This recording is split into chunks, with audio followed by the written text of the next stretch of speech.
Hello student, आज मैं आपको एग्जाम्पल नंबर 5 4 बिट मेथड का एग्जाम्पल नंबर 5 के बारे में बताऊंगा। ये कैसे सॉल्व होगा, है ना। ये भी बहुत इम्पोर्टेंट है। इसमें कुल मिला के चैप्टर में 8 एग्जाम्पल हैं और 8 एग्जाम्पल अपने आप में बहुत ही इम्पोर्टेंट है ना। यानी कि 8 एग्जाम्पल आपको कॉपी पे 2-2 एक बार कम से कम करके देखने हैं, ठीक है। ये एग्जाम्पल नंबर 5 दे रखा है।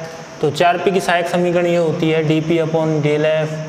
इससे पहले की वीडियो आप देखोगे तो आपको ये समीकरण अब तक याद हो गई होगी। यदि आपने पहली वाली वीडियो बहुत अच्छे ढंग से देखी होगी, एक बार उन एग्जाम्पल्स को करके देखा होगा, तो आपको ये जो समीकरण है वो अच्छे ढंग से याद हो गई होगी, है ना। बहुत से बच्चे मेरे से कमेंट में ये कह रहे हैं सर इसमें प्रॉब्लम आ रही है। प्रॉब्लम नहीं आएगी, आप थोड़ा इंतज़ार करिए, वेट करिए, थोड़ा पूरी वीडियोस को आने दीजिए, है ना, ठीक है।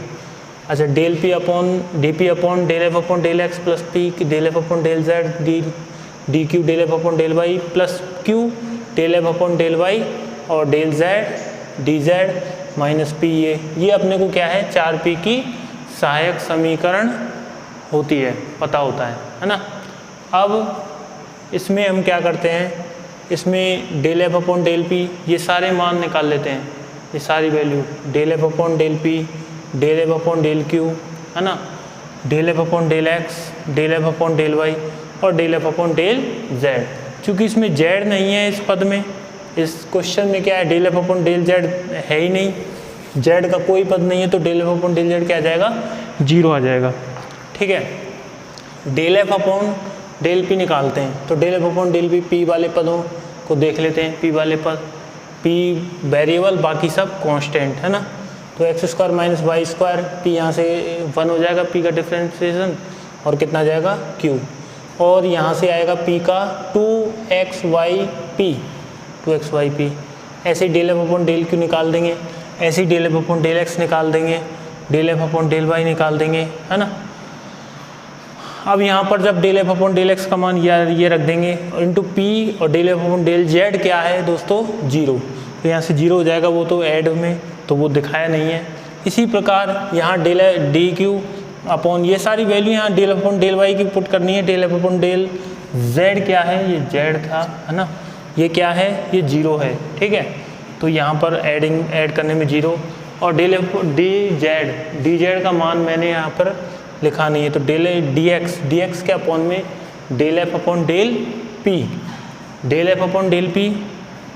माइनस का, है ना, del(f)del(p), ये रहा del(p), तो इसमें हमने यहाँ पर ये साइन को उल्टा करके यहाँ पर लिख दिया है। ऐसे dy ये भी लिख दिया। तो ये अपने को सहायक समीकरण 4p की सहायक समीकरण से अपने को ये प्राप्त हो गया, ठीक है, ये मिल चुका है।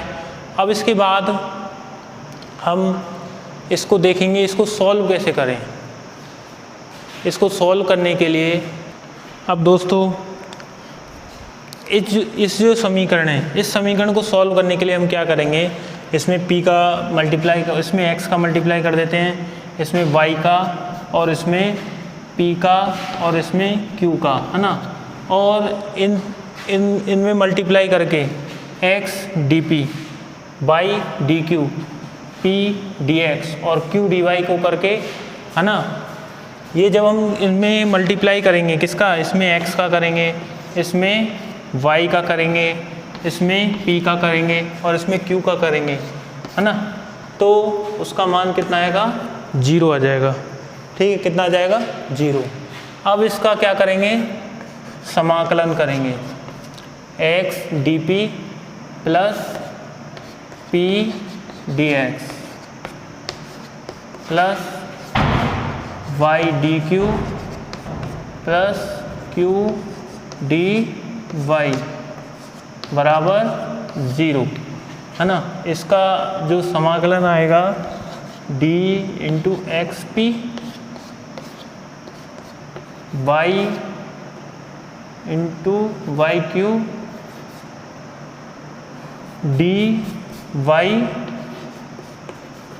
q बराबर, इसका जाएगा कांस्टेंट मान लेते हैं, xp प्लस वाई क्यू बराबर में ए, ये इसका क्या आ जाएगा दोस्तों, मान आ जाएगा। अब या तो हम यहाँ पर किसका मान निकालेंगे, x वो p का, या हम निकालेंगे q का। p या q में से किसी एक का मान हम यहाँ पर निकाल देंगे। तो हम यहाँ पर सबसे पहले किसका मान निकाल देते हैं, p का मान निकाल देते हैं। p का मान निकालते हैं, p का मान आएगा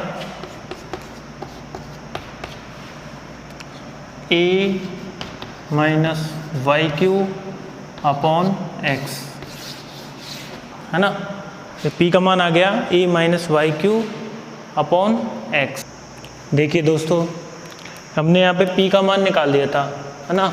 p का मान ये आया था a minus Q Y Q upon x। p का मान हम क्या करेंगे, समीकरण एक जो हमको क्वेश्चन दिया है उसमें रखेंगे।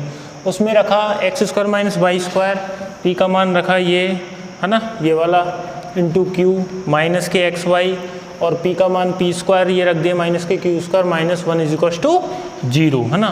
ठीक है, ये मैंने पहले सॉल्व कर लिया इसलिए क्योंकि मैं यदि इसको साथ में सॉल्व करता तो ये वीडियो बहुत लंबी हो जाएगी, है ना। एक्स स्क्वायर, फिर हमने क्या किया, इसको खोल दिया, है ना, एक्स स्क्वायर के टर्म के साथ खोल दिया और वाई स्क्वायर वाले टर्म के साथ खोल दिया इसको। ठीक है, इसका मल्टीप्लाई यानी कि इसका मल्टीप्लाई कर दिया इसके साथ और इसका मल्टीप्लाई कर दिया इसके साथ। ठीक है, फिर हमने क्या किया कि इसको x मतलब इसको भी खोल दिया इसके साथ और इसको खोल दिया इसके साथ। इसको खोला तो ये आ गया, है ना, ये पद, और इसको खोला तो ये आ गया माइनस 1 इज इक्वल टू 0, है ना। फिर इन तीनों पद में से इसमें से इसमें से इसमें से ये कॉमन ले लिया, a minus Q Y upon X. इसमें से कॉमन लिया तो क्या आएगा, एक्स स्क्वायर क्यू, और इधर से आएगा बाई, है ना, a माइनस बाई क्यू, है ना, और इधर से आएगा क्या, बाई स्क्वायर क्यू। ठीक है, बाई स्क्वायर क्यू तो इधर से आएगा, और इधर से आएगा a minus by Q into Y, और plus K X Y Q square minus 1, है ना। अब इधर से मैंने इसको ब्रैकेट खोला तो ये कट गए, ये कट गया तो मिला ये, है ना, इसमें से शायद बाई वगैरह कुछ कॉमन ले लिया और ये साथ में चल ही रहा है, ये आ गया। फिर इधर से, अब दोस्तों इधर से देखते हैं, है ना, कि ये दे रखा है अपने को, ये आ गया ये समीकरण।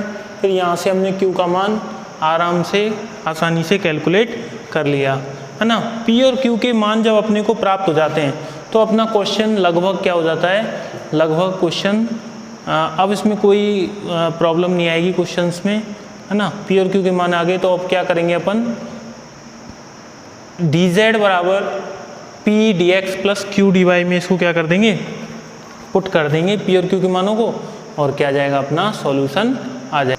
अब इसके बाद पी और क्यू के मान हमने निकाल दिए, पी का मान ये आया था अपने पास और क्यू का मान ये आया था। इन पी और क्यू के मानों को डी जेड बराबर समीकरण डी जेड बराबर P D X plus Q D Y में क्या कर देंगे, रख देंगे। तो डी जेड बराबर आएगा ए, मतलब ये पी का मान, है ना, और वो रहा क्यू का मान P D X plus Q D Y, है ना। फिर हमने इस समीकरण को थोड़ा इस प्रकार से सेट किया कि इसका समाकलन क्या हो जाए, आसानी से हो जाए। अब जब हम इसका समाकलन देखेंगे तो ये बिल्कुल अवकल समीकरण में हमने जो फर्स्ट चैप्टर पढ़ा था उसी की तरह है ना। उसमें कुछ लास्ट के यथायथ के बाद में जो समीकरण थे, याद रखने वाली चीज़ें, वैसे हम समाकलन से देखें, जब हम समाकलन से देखें इसका यदि हम अवकलन करें तो यही आ जाएगा, है ना, और इसका अवकलन करें तो यही आ जाएगा। ठीक है, तो बाकी चीज़ें अब ये थोड़ी सी याद करने वाली हो जाती हैं। वैसे ये पर्टिकुलरली जब X square plus Y square नीचे आ जाए, ऊपर प्लस का आ जाएगा तो लॉग में आएगा, और यदि इस प्रकार से आएगा तो अपॉन में आ जाएगा, है ना। ठीक है, tan inverse y upon x. इसका हल प्रश्न 5 का हल क्या हो जाएगा, एग्जाम्पल नंबर 5 का हल ये हो जाएगा। अब इसके बाद एग्जाम्पल नंबर 7, है ना, एग्जाम्पल नंबर 7 को देख लेते हैं। ये एग्जाम्पल नंबर 7 दिया हुआ है, यहाँ F of X Y Z ये होगा। ठीक है, F of X Y Z P Q, 4p की सहायक समीकरण ये होती है। ठीक है, हर बार मैं 4p की सहायक समीकरण को जरूर लिख रहा हूँ, है ना। इसमें ये मैंने सारे मान निकाल लिए। आंशिक अवकलन करके, और उन अवकलजों को मैंने यहाँ पर क्या कर दिया, प्रतिस्थापित कर दिया।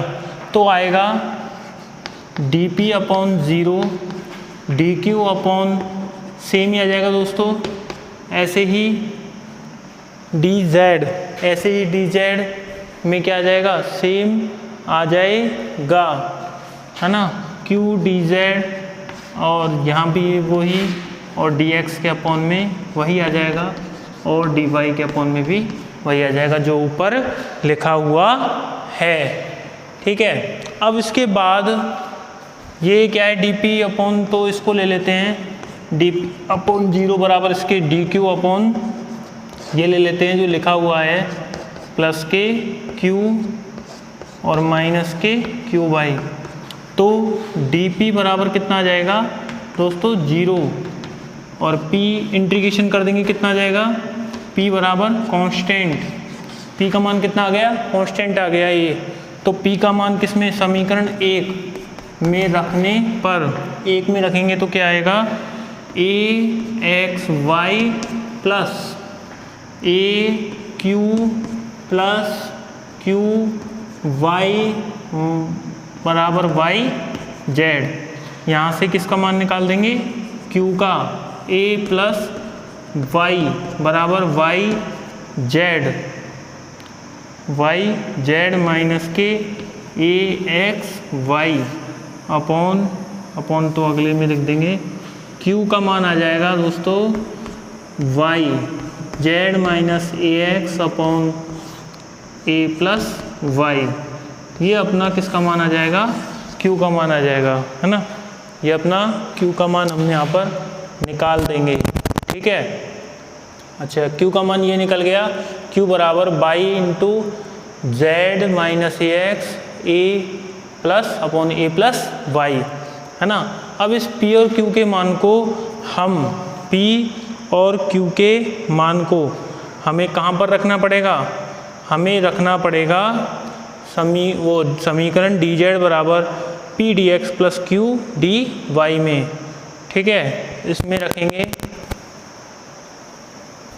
p बराबर a और q बराबर अपना आया y z minus ax upon a plus y।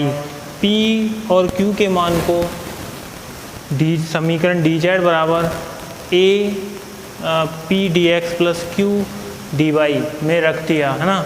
तो dz बराबर आया अपना a dx प्लस के q का मान y z, ये आ गया ना। अब इसमें क्या करते हैं दोस्तों, अब हम ये हमने p का मान रखा a और q का मान ये रख दिया, इस वाले फिर a dx को इधर ले गए, है ना, और ये वाला कहाँ ले आए, नीचे ले आए, इसको अपॉन में ले आए इसके। ठीक है, अब इसका क्या करना है, समाकलन करना है। तो समाकलन के लिए तो बड़ा मैंने, अब दिख ही रहा है यहाँ पर a dx को क्या मान लेंगे, t, तो इसका आ जाएगा log ऑफ z माइनस के a x। तो इसका समाकलन तो अपने पास हो गया, लेकिन इसका ऐसे ही नहीं कर सकते। क्यों नहीं कर सकते, क्योंकि इसकी घात भी, ऊपर भी घात एक है, अंश की घात भी एक है, और हर की घात भी एक है। तो या तो इसमें भाग दें, या अपन क्या करते हैं, प्लस माइनस a को क्या कर लेते हैं, a को एक बार जोड़ देते हैं और a को घटा देते हैं। तो क्या आएगा दोस्तों, यहाँ से आएगा y plus a upon a plus y, कितना आ जाएगा 1 माइनस के a upon a plus y। अब क्या हो जाएगा, इसका इंटीग्रेशन हो जाएगा, कितना हो जाएगा y और माइनस के a बाहर, log a प्लस y और कितना log b लिख दो। ठीक है, फिर अब ये आ जाएगा log, इसका सॉल्यूशन आ जाएगा z माइनस के ax, z माइनस के ax, और ये आ जाएगा इंटू a प्लस वाई की पावर a, है ना। ये दर्जा की किसका, प्लस का, log a इंटू बी हो जाएगा, और b बराबर में e की पावर कितना आ जाएगा दोस्तों, y। ये इसका क्या आ जाएगा, सॉल्यूशन आ जाएगा एग्जाम्पल नंबर 7 का। ठीक है, ये अपना 7वां एग्जाम्पल हुआ।